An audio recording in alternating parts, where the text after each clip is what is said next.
Hey everyone. Thank you for joining us tonight, tuning in. Tonight, my guest is an author and so much more, actually. Um, his name is Andriech Vitimus, and he is the author of Hands on Chaos Magic. He also has done books with Sean Connolly Yeah. as Magic on the Edge, experiment, Ventures in Experimental Magic, the Pop Culture, with editor Taylor Elwood, Manifesting Prosperity. So tonight we are going to interview him. Welcome. Well, thank you. Yeah, I like to tend to write a lot of articles because I tend to not write in a fluff manner, so it doesn't quite ever stretch out to a whole book. I should get better at that because I could probably otherwise have like 10 books instead of like 20 contributions, like of high density material where I'm Oh, just yeah. like, here you go, no stories. Here's all the techniques done.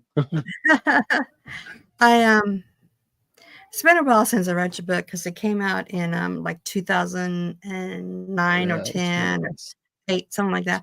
Um, been a Hands on while. Yeah. Chaos Magic. It's a big book. It's 408 pages, so but I really enjoyed reading it and everything because not too many authors really touch base on the chaos magic. What inspired you to write this book? Well, at the time, this is the second version. That was the second version of the book. There's probably actually like four versions of the book secretly. Oh Like wow. have this demon of perfectionism, but I'm having people in my life now like get me over that. But the second of the book was like what got published. In the first version, I was actually teaching classes out of Chicago, and it was pretty good. But it was when I read it, I was like, oh my god, this is so jargon filled. It's the exact kind of occult book I don't want to read. So I scrapped it Mhm. and then started from rewrote it, and that's what you get for Hands on Chaos Magic. And then so generally speaking, one of the things about this, oh yeah, we have it right here, but it's in reverse. So there we go. Who's five? Like my store owner, my store fellow store owner brought it out. He's like, here you go, because he's listening upstairs. And I own a store in Toronto, but it kind of was like the whole idea is like at first like there's a lot of religious books and magic, and if you're not religious, it feels like, well, what can you do? Can you just not do magic? And that couldn't be further from the truth. Yeah. And that's what chaos magic brings to the table. Says, well, you know what? Maybe you don't have to be totally religious because there's no Right. real truth. Maybe let's assume Mhm. there and let's just try some stuff and see what happens. I think people don't know that I have a degree in computer science. I'm an engineer by trade, a data scientist, manager of data science. So, like, I'm all about let's try it and see what happens. And oh wow, stuff works. Stuff actually works.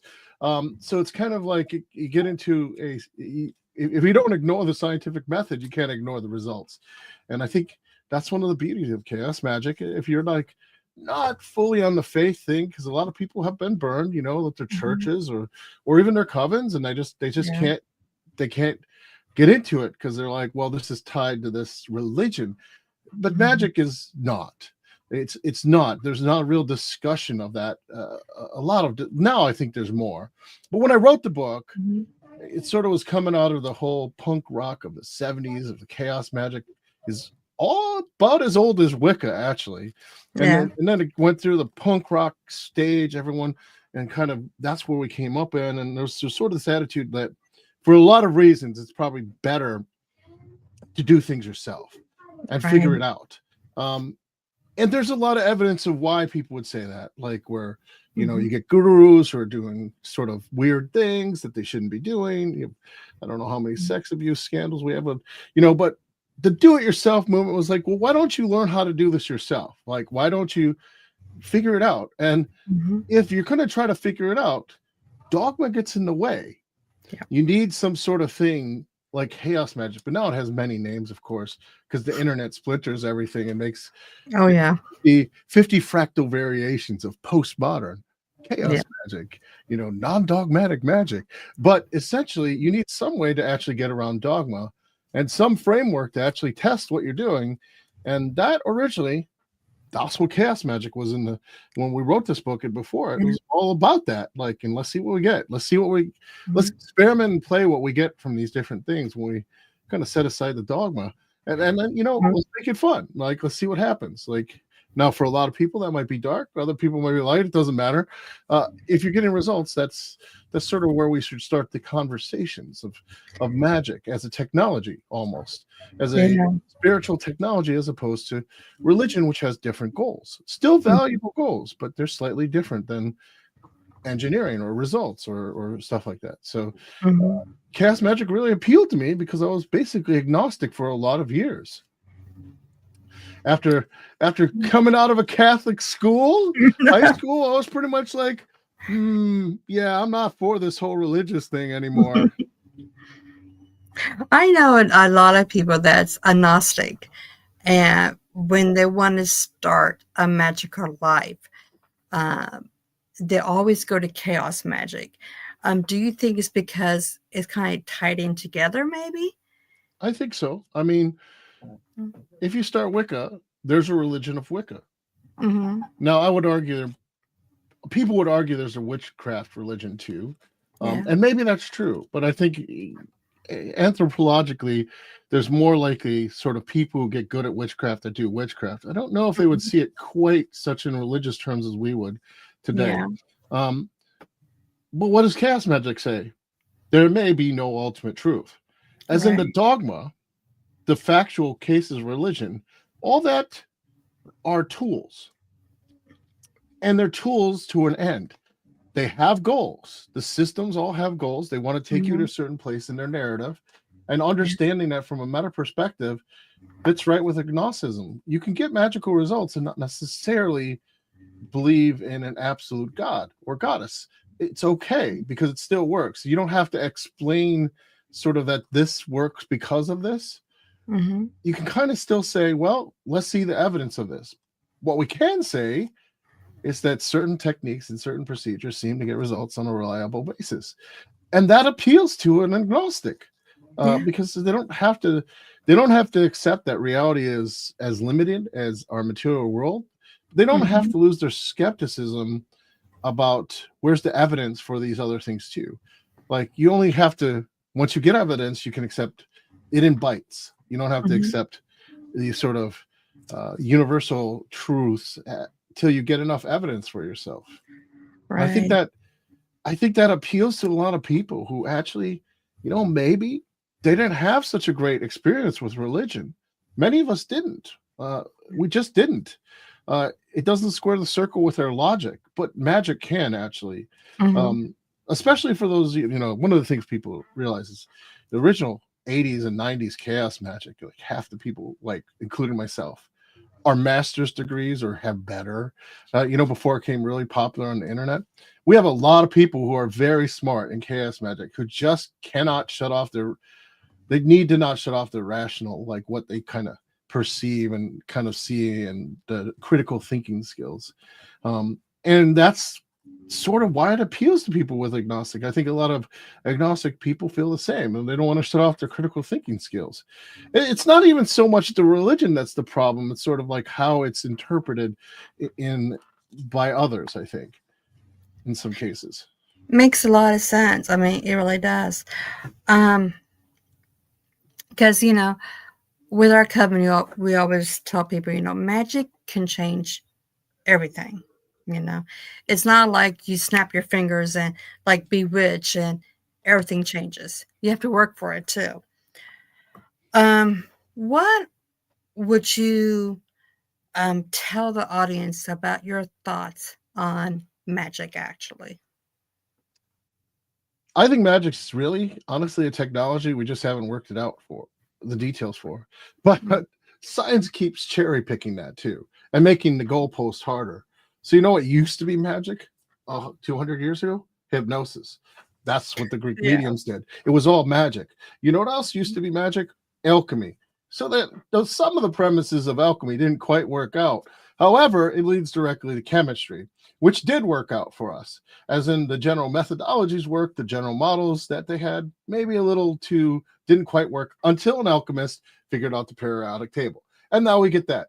So science keeps cherry picking parts of what was previously magic and then takes the best part of it and then moves the goalpost for magic further down the line. Mhm. So it's sort of like, yes, there will always be a line, but the line between science and magic is much finer than people will believe. So, I mean, magic studies sort of ultimately the study of rare or events or events that are sort of non-linearly difficult to describe. Mhm. Once you can get a model to linearly describe that, science is going to take that and explain it. And so in practice, a lot of techniques that we would maybe call magical even 200 years ago, we call now are justified. And we're almost at the point now where even simple meditation uh, is really scientifically justified. It's a building block of magical practice, but really science, Google. Although I have my own issues with Google and Amazon using meditation to drive, to drive productivity in the workers, but really scientists has all but said these type of meditative tools have a definite neural effect that increases your cognitive abilities. And stop. There's not a lot of discussion about that anymore. Mhm. So these would used to be considered magic, but are they anymore? When you have companies rolling out programs for magic. I mean, I'm sorry, meditation classes to Yes. to increase the workers' productivity. I don't know.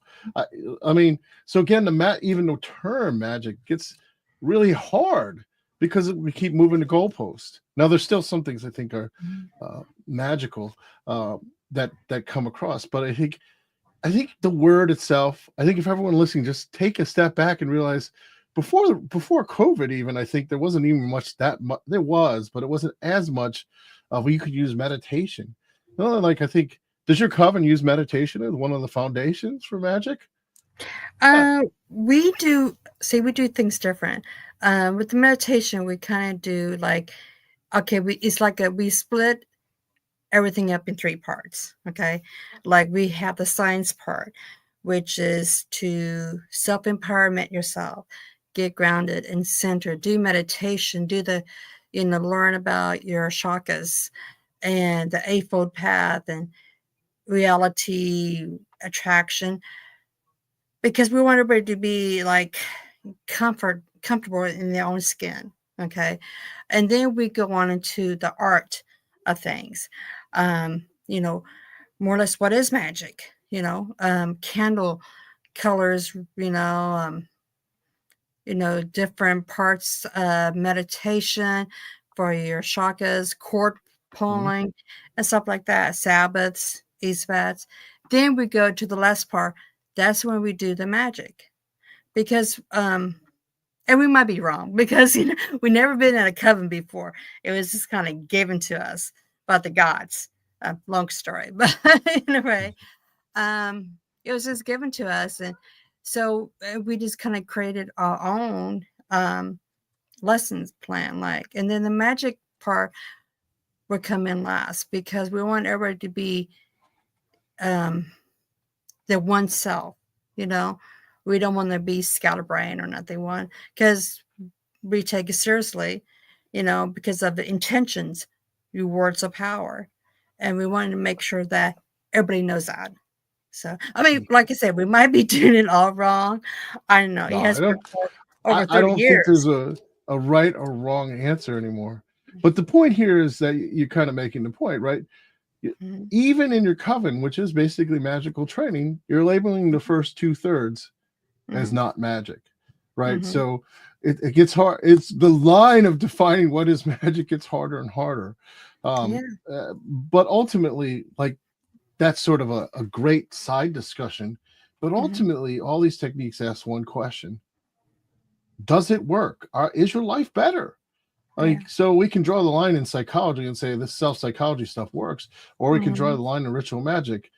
And that's really the most important question to answer. Like, is Yeah. your life better? Are you more than you were yesterday? Yeah. And if it is, then I'd say doesn't matter what we label it, you're probably doing magic of the highest form. At least, a lot of ceremonial magicians would say that, right? Because you're activating your experience of your true self, as it were. Now, not that chaos magic will accept a true self every day, but for right now, we could kind of throw it out there. Yeah. That is basically what we always ask, after initiations and stuff. It's like, how are you feeling? Are you feeling better about yourself? How do you feel about life? Luckily, we have everybody says really good. So, and it's aligned to us. So you don't know. But that kind of brings me to we have a Facebook group called, of course, Within the Cauldron, almost 3 years now.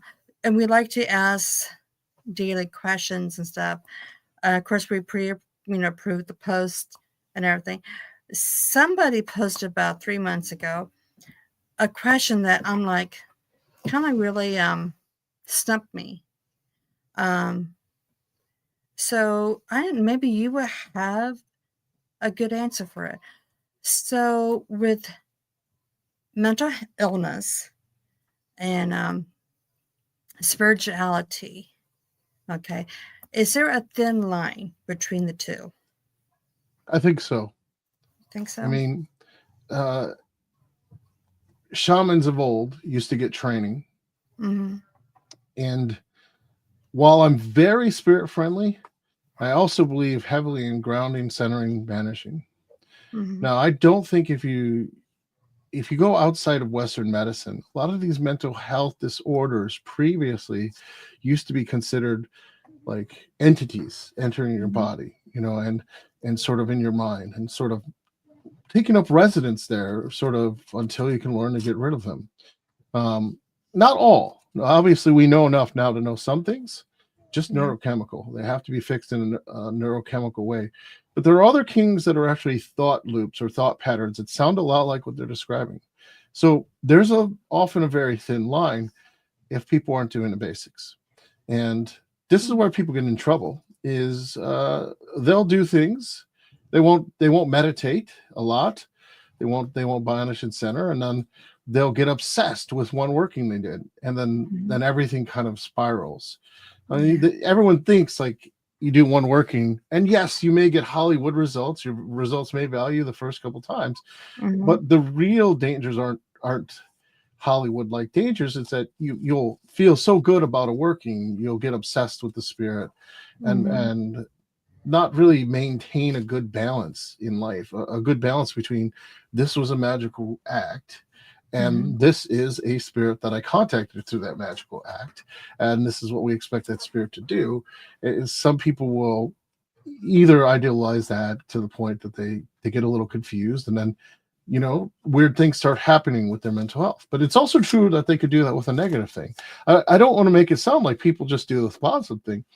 People idealize negative things all the time, and they get the idea that they've been cursed, or they get the idea that negative thought forms, like that something's attacking them, and then lo and behold, they carry that thought down to their core being, right? They keep carrying it and cycling in their mind over and over and over. Well, energy follows intention. So what happens is that's as a psychic myself, I would see stuff bothering them, but I'd also see it's well rooted from them, right? So like, yes, you could deal with this sort of ritual sense. You could kind of deal with that, but it also has to be dealt with in the other systems of thought. So we have to address the original cause of this, and that usually comes down to starting off this without getting proper balance, without getting properly doing the discipline, kind of adding spiritual sort of metaphors to something that probably can be better dealt in a psychological manner. Because whenever you add spiritual metaphor, when there's a demon hunting you, it becomes a lot harder to get rid of the demon. But when you're depressed because your work sucks and the bills are due, it's a lot easier to clear that out and think about what steps do I actually need to take in my life. But once you add that metaphoric component of this is all because I was cursed by somebody on the internet, all of a sudden, like, it's 10 times harder to clean it up. So And it's an easy trap to fall into, right? Easy, because everyone wants to be special. And if someone attacks you, you're special. And that's the bad side of sort of all on the magic and occultism, is that if it's not well grounded, people can kind of use that thought process. It's much ideally now don't get me wrong, everyone watching, exorcisms are sometimes necessary. Sometimes stuff happens, but a lot of times when you hear this, right, remember the person is basically in pain, and they would rather say a demon's causing this than have to own that pain, because owning the pain that life is hard is difficult. It's very hard. It's easier to scapegoat it to an external demon or Satan or whatever you want to call it, whatever you want it to scapegoat, than it is to say, I made some bad decisions. Now, ultimately, great magic will help you realize the first, like that, oh, I've made some bad decisions and I need to start changing parts of my routine to make better decisions. And then maybe, through the magic, get luck to make those routines go better. Like, as in, like, that would be the best use case. But there's a fine line when it goes the opposite way, even positive way, because essentially people want to give away their own personal power. Like, this goes back to the agnostic question. Like, agnostics don't want to give away our personal power so easily. So we don't want to. We want to see how to make things better, but we have a mixed view on whether or not it's external, or some people might lead there, or maybe not. But still, we don't. It's easier to give up your personal power, because then you don't have to take responsibility. So if you're already in a state of mind where you're having difficulty, it's sort of like taking a drink after work when you're in pain. Very easy to go down that path, right? Like, as a coping mechanism. And so, yeah, the line is thin if you don't have a good support group, if you don't have a well-grounded practice that's looking at how do I, is my life getting better? Really? And those are all important questions to come at it. Especially like chaos magic tends to avoid this if you're doing it for real, because really you only have your results to speak of. But once you accept something without results, it's a lot harder, because you can basically say stuff like, well, I'm getting hunted by a demon, or I'm basically blessed by an angel, even though you're not getting results.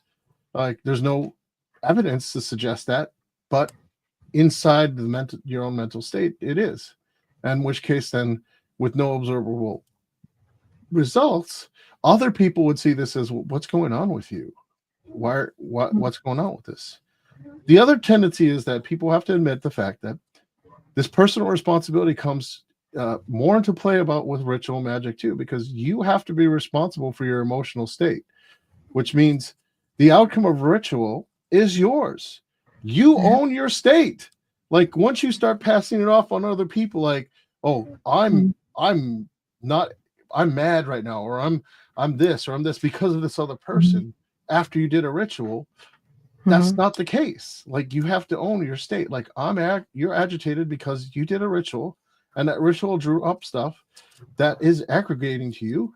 Your mental sort of your mental aggravation, or your mental, it could go the opposite way. Mental pleasure, as it were, is all yours.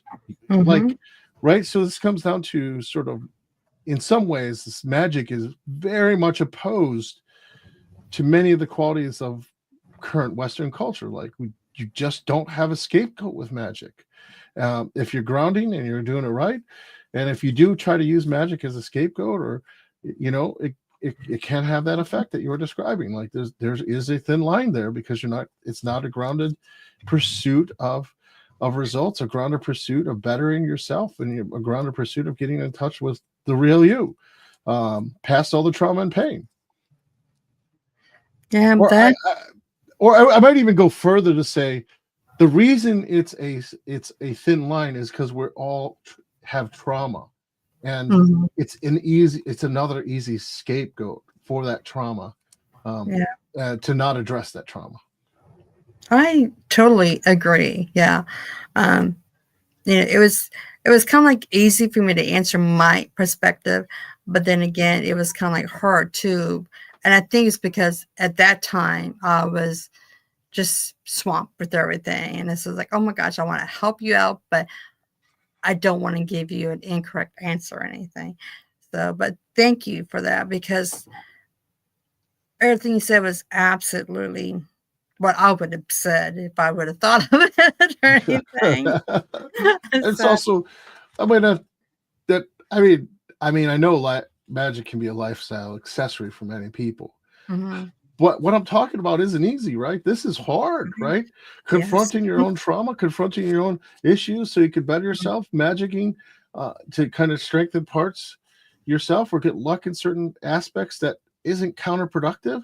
This is all hard. This is like illumination magic, Mhm, or in what Eastern terms, it's enlightenment type of magic. Like, but it's so it's not easy. So I'm not saying it's easy. I don't want anyone to think it's easy, but it is ultimately worthwhile because you'll be more than you were. Like, the person who looks back and kind of, even if they went through a bad patch right now, and they at first, maybe I'm talking to one person out there right now. Maybe you have trauma and your first were like, well, we have a lot yeah, actually. yeah, maybe one person out there, they're suffering and they kind of were blaming, uh, you know, mentally kind of blaming, like, oh, it's all these external things. Well, okay, yes, but let's take another tack and see, can I own it? Okay, I'm Yeah. suffering. I'm Mhm. suffering in my mind. Can I own that? And if you could say yes to that, only for tonight, maybe, you know, Yeah. there's stuff you could do about it with magic. You know, uh, Yeah. like if you own your own suffering, don't turn away from it. Like, yes, it hurts. Yes, it sucks. All of a sudden, we can go, but I can do something about it now. I can do Mhm. something about it, right? So I could go Yes. to spirits and ask, can you give me this space so I can reflect and be able to figure out what I need to do differently? That's a Yeah. valid request. That's perfectly valid to say, yes, can I get this space from all these problems? Just enough space so I can start seeing, where I'm contributing to them. Or can somebody come into my life that will help me see this, like in a way that I need Mhm. to see it? All perfectly valid enchantments. Um, but the opposite, kind of wallowing in it, won't do that. That's the first step of courage people will have to take, is you Yeah. have to face what you're afraid of, or what's hurting inside. It's I think And magic is so much easier to use it as a scapegoat and say, no, we're not going to look at that. It's all this other stuff, you know I'm not going to look at any of that. nope, and that's we do have a comment from Dothos. Shadow work is the key. I agree. Shadow work is the way. I mean, that's like an almost Mandalorian comment, but yeah. Yeah. I'm really big on shadow work. I tell a lot of people, do shadow work, because I'm just really big of it to my own trauma and triggers and everything like that. Um, Now you started at a young age, didn't you, with on your Oh path? my God, we're gonna quote that. Well, yeah, that was. We won't tell the age, okay? Well, I mean, I've been doing this for longer than 20 years. So, I mean, I wouldn't say I started at a young age. Some people I know start, their families start doing stuff like when they're 12, even 13. I started more like 25 or so. So, and then I was given experiences that I just really had to accept that there might be something else out there. I was preferred to be an atheist at that point, after that Catholic high school, but it didn't quite work out. So I had to accept, maybe there's something else out there, and I better learn how to work with it, or at least work to make my life better.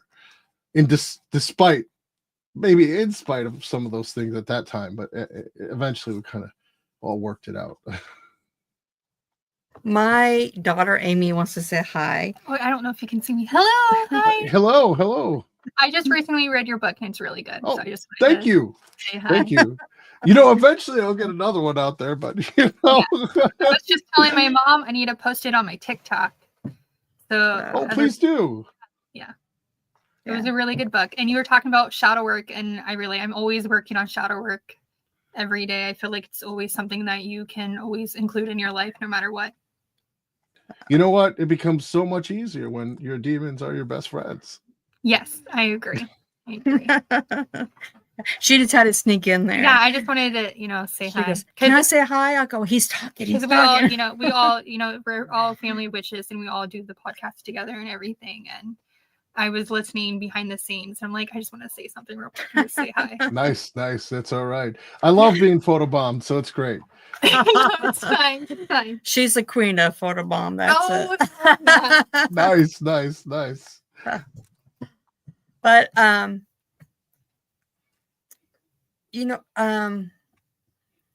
you have done well. I think, don't you have your own business too, if I'm not mistaken? I'm co-owner. I wouldn't say we're a cult store. We're sort of an occult store. We are a cult store, really, Okay. at our hearts. But we're a wellness center. I'm a co-owner. But we have a whole spiritual store attached to that. We have a whole temple space and a workroom where we can make candles. We have a forge. So we're big. Kind of the wellness center is based around Chinese medicine, but I own 50%. So that's where I'm recording from today. So that's Wujian. So yeah. Well, I know, aren't you a Reiki teacher too? Master teacher? Yeah. Okay, that's what I thought. That's what I We thought. love Reiki. I said, how about voodoo? Now, I saw something I'm initiated Hugon when too. you said about voodoo. Yeah, I got initiated in Haiti. Cool. That's really cool because I'm really interested in. She's still on the side here. She's still on the side talking. Sorry, I'm intrigued right now. You got to get dual camera to put 3 of us on, right?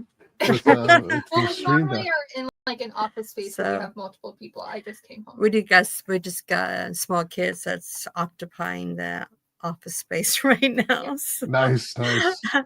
So no, we've been wanting to do a segment on voodoo because we find it so fascinating and everything, and really into it. It's just, I don't know, it's an attraction to it, I guess. How did you first get into voodoo? Well, this is not long, but it's somewhat complicated. So I was the black sheep skeptic of my family. Same here. Yeah. My brother, he was into magic from a very young age. I'm talking like 13. And my grandmother, although she wouldn't say it, was also into magic. That priest would be at our door every single equinox, and they were blessing all the windows and doors every single time. And although that's the old world Ukraine stuff that was going on, they were clearly into stuff. And our Baba, that's our grandmother, would teach us a few things. But it turns out on the other side of my family, still my mom's side, my cousin's teacher actually had gone to Haiti, and he started off as a priest, a Catholic priest, then gave it up, got initiated, and got married in Haitian voodoo when he was doing missionary work, because he saw a lot of similarities and immediacy in voodoo. That's what he saw, like immediacy. The gods, the angels. He doesn't consider the law gods. They're angels to him. The angels were immediate. They would come and answer your prayers. There's still one God, very similar, but the angels were immediate, and they would come and had a real experience. So it turned out like, some on the other side of the family, part South American, but it's like great grandmother was from Africa and lived in Panama and met this German guy. So like I have this mixed whole thing, and kind of finding out that, the Ukrainian side of my family even had a voodoo priest. They sort of kind of just, I was always attracted to it because of the immediacy too. The system is such that those spirits really come. I don't want to make it sound like you can make every system work, but there's a tangibleness to their presence that at that time when I got initiated, I definitely needed, and I still need, like, and I kind of understand that. So there's different types of spirits, but a lot of voodoo spirits are very earthy. So the voodoo is a very grounding system that's based in community. The community kind of magic lends itself to help with some of the problems that individual magic generally causes, like what we were discussing before. If you have a community that says, hey man, you're going batshit from that ritual, it's a little harder just to ignore it and kind of be on your own, isolating your own vice, which sort of makes everything worse. Like, so the magic being more communal forces people to kind of keep their shit. It also gives you people a shoulder to cry on, you know.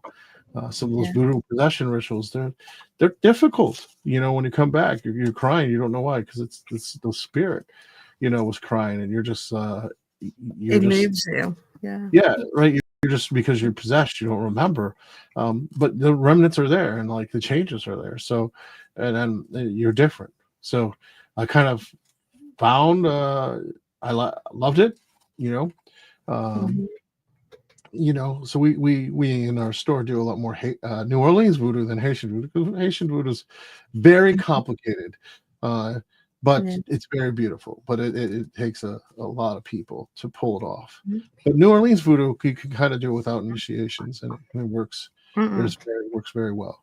Now, granted, you know, that comes with its own problems. People have to know how to get possessed, how to get them out of possession, how to keep that safe. So there's a lot of safety protocols that have to go into it. So, but I love it because it's like you get this, you don't have to guess what the spirits are saying when you're possessed. My daughter is writing saying, would you come back on sometime just to talk about voodoo? We could talk about that. Yeah, we could talk about that. She was just asking. Like I said, I tend to do New Orleans voodoo, so or what could properly be called chaos voodoo at this point, but whatever, you know. My cousin and I are very like intrigued by it, and we've always been called to it. So we've been wanting to have someone come on if they are willing. No pressure. If not, that's fine. But we're very intrigued by it. So that's why I'm like sitting by and just listening to every word and like just soaking it in. I get bombarded every time. Every podcast is like, oh, got to get in there and say something. Children, it happens. I know, right? I mean, right now, I think we do at the center that we own. We do a mixture of voodoo. We do still voodoo rituals, but those are almost always private. But we do a lot of Taoist rituals, a lot of Taoist and Buddhist rituals. So, and that makes sense because we're like, you know, Chinese medicine wellness center. So we have a question here. Let's see. Do some witches believe in demons? I'm sure they do. I mean, depends what you mean by demons too. I mean, do you mean the Lesser Key of Solomon? Because that's a whole book of quote unquote demons that are probably more likely nature spirits that got bastardized by the Catholic Church or by the church to basically be called demons. Are they demons? Some people who refer to them as daemons. Do you believe in like exorcist level demons? Maybe they do. Some people, more theistic Satans, probably use those forces too. You know, those. I mean, but I'll summon Goetia spirits. They're pretty effective. But again, like, what do you mean by demons? Like, what is it? What does that actually mean at this point? Like, you know, one culture is angels, is another is demons, and so once we go out of Western cultures, the notion of demon gets a little more complicated. Like in the East, you know, when you have wrathful spirits that are a little rougher to contain, voodoo also doesn't have a notion really necessarily of that kind of demons. They have a notion that some spirits are less human friendly or more aggressive or hotter. And even like when you talk about Buddhism, they have a very different notion of aggressive spirits. They're just wrathful spirits, you know. So our notion of demons is very tied to a Western philosophy, as it were. Other cultures, demons are not necessarily bad either. So it depends. Like, so some witches probably do believe in demons. Even in the classic sense, there's a whole lineage of classic witchcraft people that, you know, will work with the man at the crossroads and believe in literal demons. Yeah. And then there's people that, work with the lesser key of Solomon. So I guess it's kind of a more layered answer to what seems like a simple question, but it's not. Right. Because the answer reveals our Western Christian philosophies. Like it kind of reveals a certain mindset in our culture, which I think is actually fraying a little. It's fraying at the same time. It's getting stronger. It's kind of weird. I live in Canada, so it's a little more secular, but Okay, I think he added on as well that Jared Gardner considered the father of Wicca, did not believe in demons in the traditional sense. So, whoops, sorry. Right, because basically Gardner is got a charter from the OTO. So again, that's all the classic ceremonial magic. Again, he would not believe in the classic Christian sense of demons. Like, because why? They're just spirits that you can call and get to do stuff. Malevolent demons they probably do exist, but they're probably very rare. There's just some spirits not friendly to humans. And I think I would agree with that assessment. I wouldn't say not ever, but I would basically say, there's just some spirits that, a fairy spirit that's not very friendly to human might as well be called a demon. They'd not like you. They'll try to hurt you. Is that a demon? It's a nature spirit. Yeah. Does it matter if we call it a demon at that point? It doesn't like you. It wants to hurt you. Yeah. There's just some spirits like that not everything in the universe is human friendly. I agree with that. There's some goddesses and gods that don't want to work with you either. That's right. They might, for another person, they might be an angel. For you, it's a bad experience. Yeah. Again, the classic malevolent demons reveals sort of if you label something as good or bad, then it's good or bad. If you just don't have a conception of that, and I don't think Gardner had a conception of that, of there's good and bad, there's sort of everything sort of has its place. Are you using it correctly or not? That's probably the best question. I just believe there's a balance and not everything is going to be, rainbows and butterflies. Yeah. My husband's over here with his thumbs up, like, so he's in here too, but he's keeping quiet. Nice. With today's society, so much is going on. I know so many people are so scared of what's going to happen, and everything. How would you tell others how to live their spiritual life? Well, first of all, I think it's very important that we refocus on results. I mean it. We need to ground. We need to focus on results. We need to realize since COVID and probably a little before, we are all in compromised situations. This is the truth. We're all in compromised situations. We have not recovered correctly from COVID.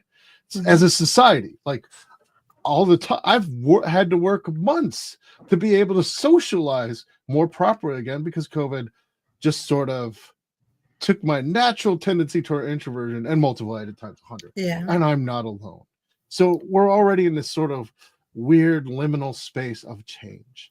And you have to realize that that's the first thing. So that means stuff like grounding, meditation.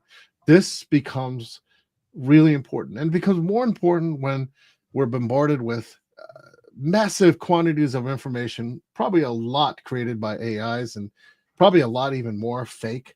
And I don't mean like just fake on one side. I mean, it's all just kind of fake or tilted so far that to just make discernment and critically think requires these prerequisite meditation. Like you have to clear your head.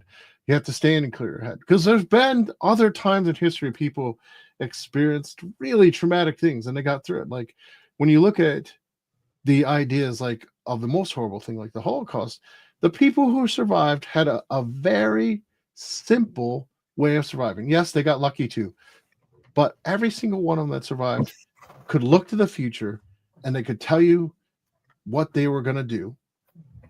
And maybe that's the starting point for us right now. For all of us going through this crazy, crazy time, that we start to think, you know what? In the future, I'm going to do X and mean it. Have a goal. Have a goal that you're working towards. towards the future, and then move towards it despite all the craziness, or in spite of all the craziness, right? So what? The world's crazy. At least you're moving forward on some sort of path, some sort of set goal that you can ground. You can kind of use your magic to kind of move away obstacles, get luck your way, and then kind of keep saying that way. Not only saying to grow, and despite all the sort of negativity and sort of messed up stuff, like it gives you a focus point way out there in the horizon past the storm. And if you can kind of get that focus point, for a lot of people, I think that'll be a good starting point. Then you get some basics down, like in hands-on chaos magic, get some basics down that kind of just clear your head out. Realize everything's going to take longer now, probably. Some things will be faster, but some things going to take longer, right? Yeah. Because basically everything is weird, Right. Job stuff, I know for a lot of people, it's crazy right now. So it's going to take longer. But if Right. you have your eyes way out on the horizon, you know what? That's okay. It takes longer, right? If you have a roof over your head and stuff like that. Okay, Yeah. so it takes longer. So what? Right? So, like with an eye way out there in the horizon, it becomes easier to sort of let that stuff pass. Not let all of it pass, but the stuff where you beat yourself up. And I think what happens when it's all it's all sort of negative right now, like, is that it's too easy to sort of suck that in and then basically start going in negative self cycles. Instead, let's go on positive self cycles. Because what you'll see is when you go on positive self cycles, that external stuff will kind of pass by a little easier. And plus that you'll uplift everyone around you. And let's say you do that purposely, intentfully, with the eye way out in the future. You're acting as a avatar of change, in the world, like, because the people around you will be uplifted, and maybe they'll be able to focus on the future. And maybe that's how we collectively kind of focusing in our self magic and sort of changing those negative cycles to positive cycles, with energy work, or even just doing meditation with your preferred spirit or gods, just to kind of make sure you have a idea of where you're going in the future, and then kind of making sure you don't let the day-to-day news and the day-to-day sort of even not just news, but the aggressions from other people, because again, everyone's in this traumatic situation. They're all in this cross condition. It's like sort of like everyone has been the equivalent to emotionally stabbed, and they're like pulling a knife wound out. And when people get stabbed and they're in pain, they let their more animalistic dark sides out because they're in pain. Everyone's in pain right now. They just don't know. They don't know. And so it's like they're constantly in a uncertain state. So you got to assume that. I know it's weird for a chaos mission to say you have to start adopting a principle of compassion because everyone's in a sort of compromised situation. But when you realize that's pretty close to what we are, we're all in sort of a compromised cognitive state, and we're not being given the time to sort of recoup and resettle, then the most rebellious thing you can do is to recoup and resettle, as in essentially force yourself with various tools of ritual magic to force yourself to be okay, so you can bring other people to be okay too, and then keep an eye on what that future is that you're moving towards. Yeah, I excellent. agree Yeah, completely. It kind of feels like since COVID that everybody's kind of been like in a fog and just trying to be like, you have to find that lighthouse and make your path towards it and make a goal. Yeah, try to find your way back. Not let other influence dictate how you are going to go to that goal, and try to work as a team without being, tearing each other apart. Right. Yeah. I mean, now, like, I love being on shows like this, but social media makes this harder, right? Because it really does make it easier for everyone to go, like, look how well people are doing over here. And then that just gets to more negative cycles. Yeah. So, I mean, we've got a lot of logical and a lot of social pressures that, I mean, in a way, sort of want us to feel bad. The rebellious thing is decide not to. Like, understand that Facebook makes more money if you feel bad. Probably, Twitter does too. So does some YouTube, but not all. But outrage and anger and fear sort of more. And the most rebellious thing you can do in the face of that is to decide you're going to be happy and to pursue that as a long-term goal. As a dedicated goal, and not just happy, but happy with meaning. Like you Mhm. derive your happy from deriving meaning from the events that are going on and forcing yourself to figure out what that meaning is and Oh, taking yeah. that long-term approach. And I think if everyone did that, we would weather this. We'll weather this. If you're starting off with magic, even if you just meditate and Mhm. focus on what's my long-term picture here. Like if you want to be a neuroscientist, great, go do that. Like, take a step each day. And Mhm. no matter how bad you feel, just clear your head out, do the banishing work, Yeah. and then basically maybe do luck work Yeah. to basically go get into the program that you want to get to, and and keep going from there, or learn, and then take one step every day. Because then at that point, even if you have a day job that you don't like, or if you do like it, you're still taking meaningful steps. That day job's feeding into some sort of meaning conduit. When bad stuff happens, you could be Mhm. okay, this bad stuff happened. Like maybe somebody was mean to me, or ex-girlfriend or a boyfriend, or a combination thereof was mean, because they're in a trauma state too, and then they kind of Mhm. took it out on you. Well, as long as you can kind of keep the focus on what that long-term thing is, it's just part of the path. It sort Mhm. of lets you sort of detach from that. And that sort of detach word is going to be probably one of the most important words, uh, sort of in the next few years, is detach and keep track of where are you headed? What is the meaning? How can you take meaning from what is otherwise seemingly random events and then change patterns in your life? Yeah. If you can do that, everyone will be okay. Everyone who can do that will be okay, I think. I agree. I always try to remember how resilient I am when things happen to me, because challenges happen to everybody and speed bumps, and just remember my core purpose for what I want to do and stuff like that. Okay, so we have a comment.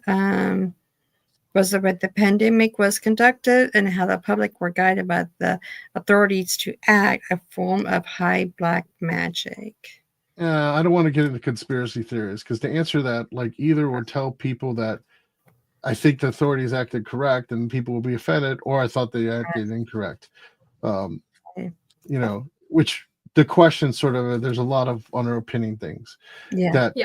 I actually agree. Yeah. What are your new projects now that you are currently working on that you would like to tell everybody? I always say I'm writing books, but they always sit on the shelf. I have like 20 books sitting on shelves, marinating. I can't quite see it here, but there's literally 20 books that have like just marinating. But I'm actually working on a book, because that's my local group. My local group here in the temple, like we did this.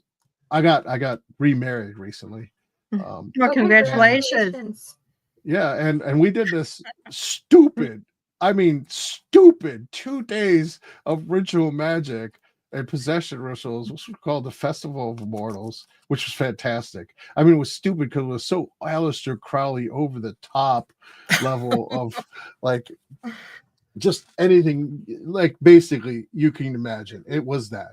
And so then afterwards, I'm like, yeah, man, I really need to up the game of my local working group here, because there's not any materials I can just give them to say this is how you make better group rituals. So I said, I better work on this, because, man, I want these rituals to start not sucking. Like, they didn't suck, but I want them to be able to come to rituals, not just me write them, that are awesome. Yeah. And since we work with a lot of different systems, I want them to be able to do that without really relying on one system for the answers. Like, Mhm. they actually make these rituals work more effectively as group magic. Group magic really tough to get to work, Mhm. because there's a lot of preconditions. Yes, and you can get this multiplication factor, I think, but it requires a lot of emotional intelligence and a lot of effort to sort of maintain group dynamics and group cultures and stuff like that. And I'm like, I really should. That's what I should write, and like, write how to do group, upgrade your group rituals, so that way they're awesome. Not just group rituals, but upgrade your public rituals. Right.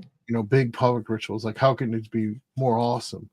And that kind of goes to the thing that these we kind of talked about it a little, like, how do we get through the times of now? Well, Mhm. it doesn't help if people are kind of phoning it in big public rituals at Pagan Fest either. I'm really not a fan of that, because this might be the only time that some of those people can get the energy or get the Mhm. exact thing they need, is Exactly. those public rituals, because they might be really suffering, and Yes. that might be the only time that they get in with other people, like, and just sort of phone it in, when realistically, I mean, does the gods and goddesses want us to phone it in? I mean, I'm agnostic, and I would say I'm not totally agnostic now, but I'm pretty agnostic usually. Doesn't get results, but I really think if the gods and goddesses exist, the last thing they want us to do is phone it in right now. So I think Yeah. then it becomes a question of, well, how do you not phone it in, right? If that's all you've seen. And so that's going to be in this book. How do I not phone it in? Like, how do you actually make this work? Like, how do you make this work, even if most of like, what somewhat technical, like, what is the ratio of people that are more experienced to sort of strangers in a group to Mhm. make it work? All kinds of stuff, like, on those different aspects, which, and then on top of that, so that book is one project, but on top of that, we're gonna restart our podcast, but we have a very specific niche we're gonna move towards. We have had a podcast for, like, I don't know, 15 years.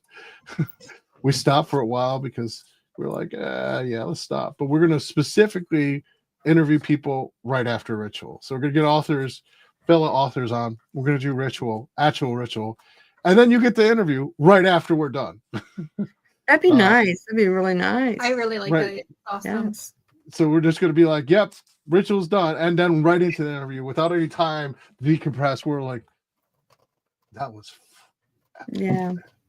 something, right? So you get this rawness to it, like, where people are like stunned at the ritual, like all of us are just like, oh wow, Mhm.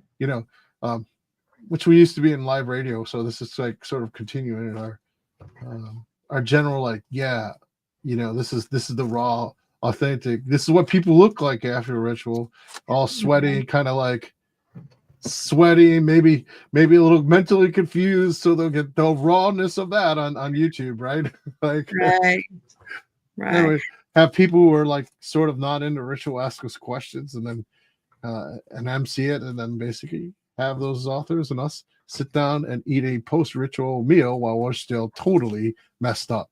I feel like that would be a hilarious podcast That or would be YouTube definitely cast that Yeah. would definitely be very interesting, because stuff will come out after ritual that we don't mean intend for it to come out, but it will. Oh yeah. So we're gonna restart that. That's gonna be a niche. We have about a good 6 videos recorded like that. We just haven't had time to post them and clean them up. But that interesting stuff came up. Some of those things were said, that you wouldn't expect. Not necessarily bad, like that.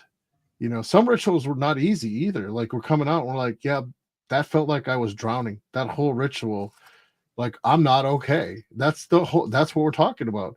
That's really what happens sometimes in ritual. So I feel we're going to restart that, and I think in a store, we're going to start in Toronto, we're going to start some basic witchcraft classes to kind of get more people interested in sort of non-dogmatic witchcraft up here. So that's sort of what I got going on right now. Those 3 things, and plus I have a day job, so it is that too, right?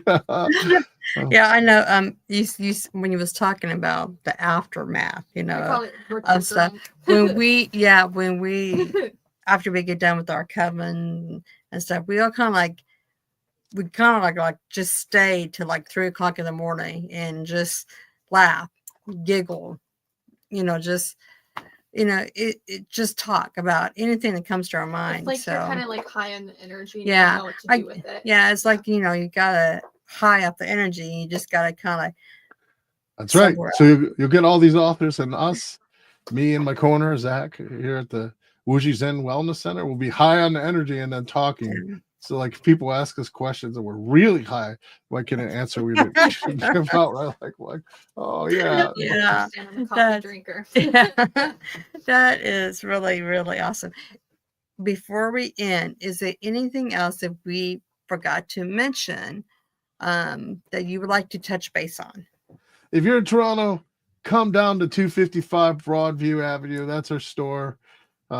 We generally go by appointments for the store, but our temple's open. We let other people use our temple anytime.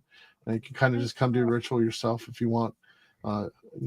If we're here, we'll let you in. And then we basically have ritual. We're gonna have ritual classes right now every Saturday. So we usually are right now doing a Goisha module, but then we're gonna have others the other weekends for Saturday. So it'll be like basically witchcraft classes. So if you're in Toronto, come visit us.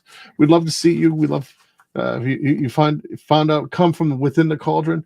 Tell us so we know where you came from. But come on down, or if you're just visiting, come on down. Awesome. We would definitely Plug his book. yeah. Plug his book.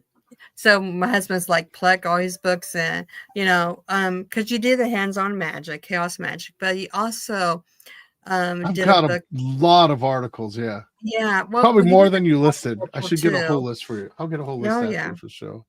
There's Oh, a yeah. lot. There's like 30, 40 articles that I've written. Yeah, there is. I Yeah. really don't like writing fluff. Like I swear this book on group magic, I have like thousands of sources already. Like, so it's Mhm. like serious academic research, like hardcore. I'm like, oh, I'm gonna make it. So this I just don't write. I should learn to write fluff. That should be my goal. But no, like Hands of Chaos Magic doesn't have a lot of fluff either. So Right. so like I have lots of articles where I get the Yeah. article done and I'm pretty much like, yep, 40 pages done. Don't have anything else to That's say. a book. That's a mini book. That's not an article. That's a mini book. Yeah, because I know I just a friend of mine had a copy that caught my eye one time. Spirit keeping and spirit Yeah. vessel that you did with Yeah. S. Connolly. Yeah, I did that with Stephanie. Yeah. Yeah. Yeah. Which I thought was really fascinating and everything. But I know there's supposed to be 8 books in that whole group of books, but there's only like 5 now. Are you tending to help her out with the rest of the books or in the Once plan? yes, we're gonna write a whole book together. Oh, okay. Soon, I think we're working on the ideation. Which, I mean, the book we want to write is going to be like an advanced magic for beginners book. Oh, cool. But we're specifically focused on a real niche. I think we're something along the lines of the Mask of Spirit, but it's basically going to be about invocation and evocation, but more about how maybe a different model than what ceremonial magic presents as either it exists or it doesn't, which we both find a little bit difficult to swallow. Like the idea that a spirit is entirely independent of everyone who's summoning it isn't exactly true, because it does have a mental component. And that mental component there's an external and internal component, and sort of examining the two things is what we're interested in. Like, if we can examine the two things, can we make this sort of spirit magic work better? Because basically this, if it's all outside your head, you kind of get into this, you have to do it exactly by the book, and that doesn't really make it better. If it's all inside your head, there's no reason to make it better, because it's just a hypnotic metaphor. But if it's both at one time, there's a lot of leeway to actually sort of on both sides to make it more powerful, more meaningful, and sort of realize this sort of internal construction of the spirit is still the spirit, but it's in you, like it's part of you, as opposed to it's just outside of you. Sort of like it's both at the same time, and that's okay, because that's the nature of spirits. It's okay that they don't follow the physical rules that we have. We have temporal existences. They don't. And so, of course, they have to exist inside your head and outside your head at the same time. And so we want to examine that narrow thing to write an advanced magic for beginners book, advanced spirit magic for beginners book. That focuses on that narrow band, but I think will be quite productive. It's kind of like when two elder magicians and kind of get together and they're like, yeah, let's do this. It's sort of like we're really highly focused on one narrow band, but I can make a really good book actually. So I love that. I mean, it's That it'd be is- a good book. You have to kind of email me and says, "Hey, Chrissy, get this book," because I really I love that. I really do. When it comes out, I can mention it because I'm in a book club with other witches across the country, and we all meet up once a month and share different books. nice. I'll mention it to The, them. the group magic book will definitely get done first because it has to get done because I want to see good rituals from my local group. So I'm going to get it done because that's I'm motivated to see better rituals out of them right now. I totally want to see the best rituals possible so I can experience them. Totally selfish, right? Yeah, I agree. Well, I just want to say thank you so much for coming on. We had a blast. Oh, she wants to say Thank you. It was really nice meeting you. It And was sorry good I wasn't meeting you like too, in so front of the camera. that's all right. That's okay. That's okay. But I was here. But yeah, Nice, I just want nice. to say thank you very much. Love to have you on again for Voodoo and for you. Yeah. For that book is I'm going to say right now, I better be the first podcast on that book. For which one, the group book or the other one? The group book's going to come first. That one, We're going to do the that's group book. coming. The group That's book coming is, next. yeah, I'm it's already very deep. important. I'm deep. Like when I'm at a couple thousand resources already, I'm pretty deep in already. Like it's coming. It's being gestated right now at that level. I think it's needed. I really do. I think it is needed. Yeah. And I think it'd be very popular, over popular. It's I'm very intrigued by it already. and I The haven't- first I version. know, we haven't read it The yet. first version will probably read like blah blah blah. It's insert person A into slot B and then turn blah blah blah blah. And then I'll rewrite it so that it's good again, just like it hands on cast. I'll have people like read a chapter and be like, you're an engineer, aren't you? Right? Yeah. My That's husband your day even job. laughed at that one. Right. That's your day job, right? Right, Andrea? I'll be like, Yeah, my Yeah, husband it had a good shows. laugh on that one. it really shows. So why don't we work on getting that rewritten right now so you don't have to get through the whole book and stop writing right now so you start writing in a more folksy manner because you're an engineer. We could tell you're an engineer. Yeah. Well, I guess on that note, that's a cue of saying goodbye to you. For now, not forever, for now. Yeah. Thank you everyone for tuning in tonight. And I hope you learned something because I know I did. And subscribe, share, and like, and go to the website and check him out. Hey, he has a lot to offer. Thank you. Thank you for having me. He's an I think author. right He has now a my lot more to website is offer. That's great. my website's pretty sparse right now, but do a search, you'll see I've kind of been around and I'm gonna get the website fixed up. But yeah, if you kind of there'll be some announcements soon. If you come to my website, it's getting rebuilt and I'll have a lot of stuff up soon. Well, we look forward to all of them. Awesome. Great then.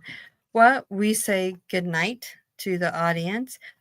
Just give me a couple of minutes and we will go off live and now we will talk privately for a second, okay? Okay, sounds great. Blessings to all. Yeah. Blessings to all. Thank you.